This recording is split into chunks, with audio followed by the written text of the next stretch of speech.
Assalamualaikum warahmatullahi wabarakatuh. Halo Dang Sanap, gue Riyadi.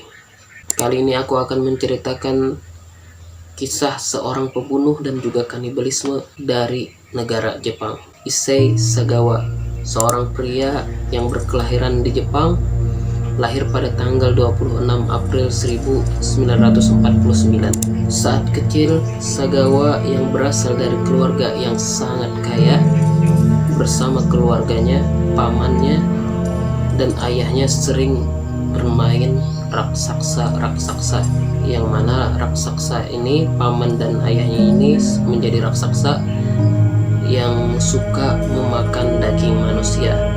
Nah, dari hal inilah mungkin kejadian dorongan dari diri Sagawa untuk memakan daging manusia.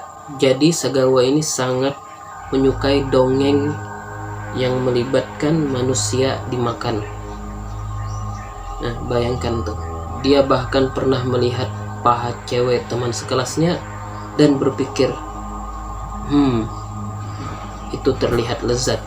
Biasanya kalau cowok, kalau melihat cewek bening, putih mulus, kuning langsat, bersih, glowing, yang dipikirkannya adalah untuk menjadikannya sebagai kasih atau menjadikannya sebagai seorang istri.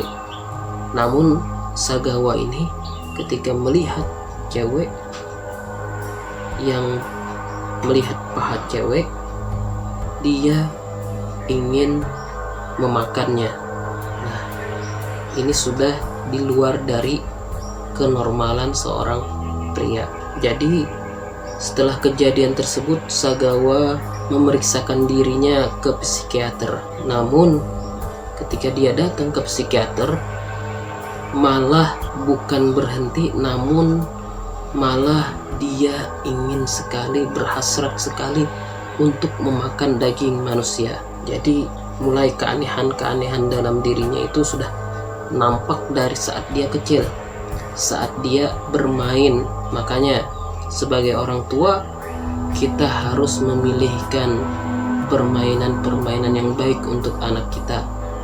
Jangan sampai anak kita terobsesi oleh permainan atau game yang tidak pantas, sehingga mentalnya menjadi rusak, akhlaknya pun juga rusak.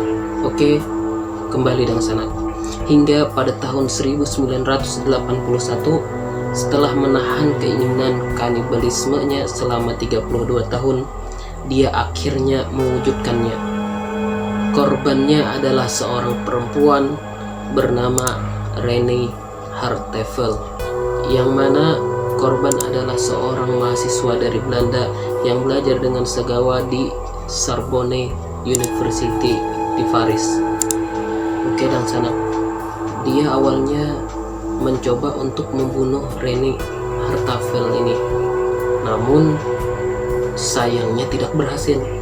Kemudian pada akhirnya Sagawa membuntuti Rene di malam hari sebelum mencoba untuk menembaknya. Setelah membunuhnya, dia membawa mayat Rene ke apartemennya. Dia lalu memperkosanya dan kemudian mulai untuk memutilasi mayat Rene ini. Hal yang pertama dilakukan oleh Sagawa adalah memotong bagian tubuh belakang, bagian kemaluan belakang dari si korban untuk mengambil daging yang berwarna merah.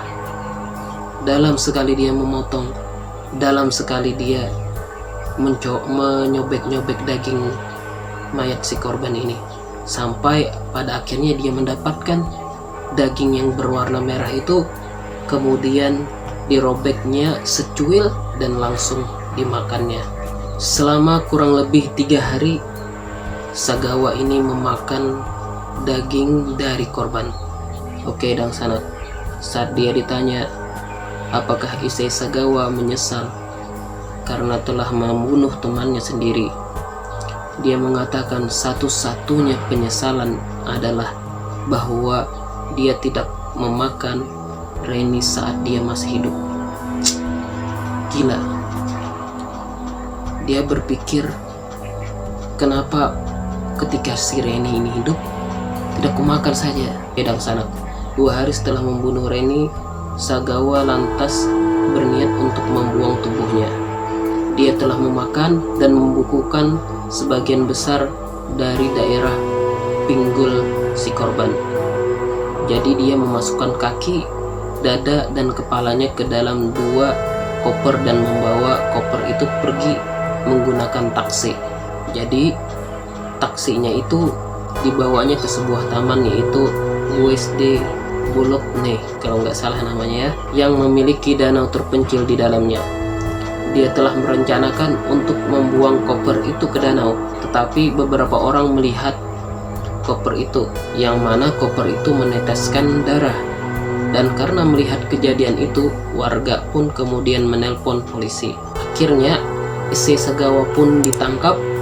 Dia menunggu persidangannya selama 2 tahun di penjara Prancis, yang mana pada akhirnya Sagawa diadili hakim Prancis yang bernama Jean-Louis Bruguiere, menyatakan, yang mana isinya itu adalah menyatakan secara langsung bahwa Sagawa ini gila dan tidak layak untuk diadili, membatalkan dakwaan dan memerintahkannya untuk ditahan tanpa batas waktu di rumah sakit jiwa. Kepolisian kemudian mendeportasinya kembali ke Jepang, di mana dia seharusnya menghabiskan sisa hari-harinya di rumah sakit jiwa Jepang, tapi dia tidak melakukannya karena tuntutan di Prancis telah dibatalkan, dokumen pengadilan disegel, dan tidak dapat dirilis ke pihak berwenang Jepang.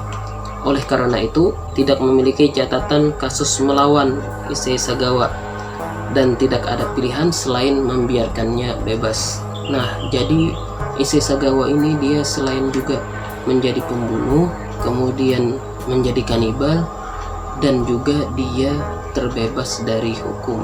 Jadi Issei Sagawa ini terbebas dari hukum, padahal dia membunuh dan memakan daging manusia, tapi terbebas dari hukum karena dia dinyatakan gila. Oke Dang Sanak, jadi Issei Sagawa ini menulis sebuah novel yang berisi ilustrasinya. Novel ini berjudul In the Fog, menceritakan apa yang Sagawa lakukan dengan gambar ilustrasi yang mengerikan. Demikian yang bisa aku sampaikan, mudah-mudahan dapat bermanfaat.